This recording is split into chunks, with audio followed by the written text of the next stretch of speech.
మామిడికాయ అయితే అయిపోయిందండి, అరేంజ్ చేసేసాను. ప్లీజ్ అండి సబ్స్క్రైబ్ చేసుకోండి.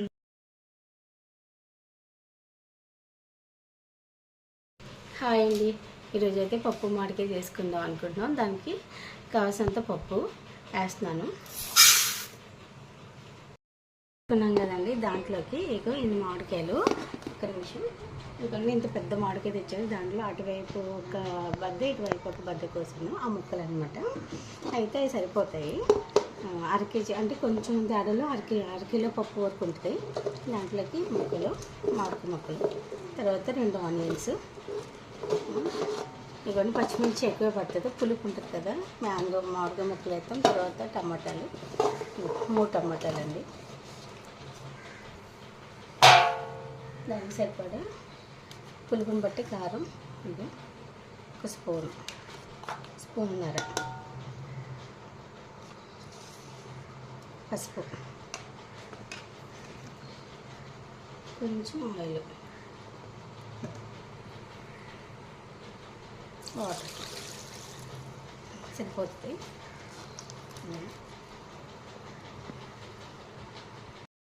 ఇదిగోండి 2 రెమ్మలు 3 రెమ్మలు కరివేపాకు. ఈ వాటర్ సరిపోదు, కొంచెం వాటర్ వేసుకుందాం అయితే. ఇదిగోండి అవన్నీ పెట్టేసుకున్నాం కదా. ఇప్పుడు కుక్కర్ మూత పెట్టేసుకుందాం. మూత పెట్టేసి విజిల్ పెట్టేసుకుందాం. 2 విజిల్స్ వస్తే ఆపేస్తామండి.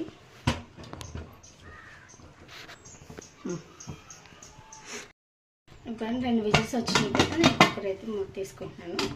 అదిగోండి పప్పు అయితే అలా ఉడికింది. దీంట్లో కారం ఎక్కువ అని అనుకోద్దు, ఎందుకంటే నేను వేసింది టమాటాలు, మామిడికాయ కూడా చాలా పుల్లగా ఉంది, అందుకని కొంచెం కారం ఎక్కువ వేసాను. చాలా టేస్ట్ ఉంటుంది. దీని తాలింపు చూపిస్తానండి. ఇవన్నీ పప్పు అయితే అలా ఉడికింది కదా. దీంట్లో ఒక స్పూన్నర కారం, కొంచెం ఉప్పు సారీ.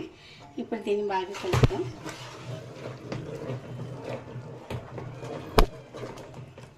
ఎప్పుడు కూడా డైరెక్ట్గా కుక్కర్ పెట్టిన కూరలో డైరెక్ట్గా తినకూడదు. కనీసం 10 నిమిషాలు బయట ఉడికించాలండి, ఎందుకంటే అంతంత టేస్ట్ ఉండవు, కూడా మంచిది కూడా కాదు. అందుకని నేను సమానంగా వాటర్ ఒక 10 నిమిషాలు మళ్ళీ బయట మరిగిస్తాను. తర్వాత తాలింపు చేస్తాను. తాలింపుకి అయితే సరిపడా ఆయిల్ పోసుకున్నానండి. ఇప్పుడు తాలింపు చేసుకుందాం. పప్పు అయితే మరిగింది. నేను కుక్కర్ నుంచి వేరే గిన్నెలోకి అయితే తీసుకున్నా.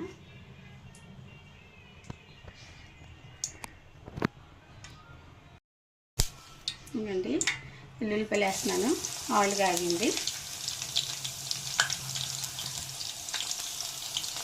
ఆవాలు,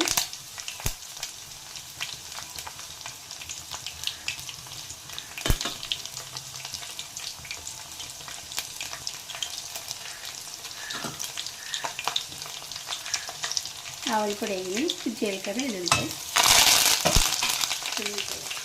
కరివేపాకు,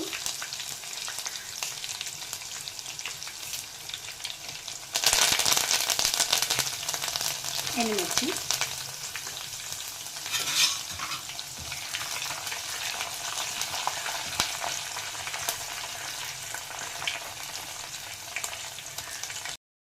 తాలింపు వేగింది కదండి, బాగాను ఆపేస్తున్నాను.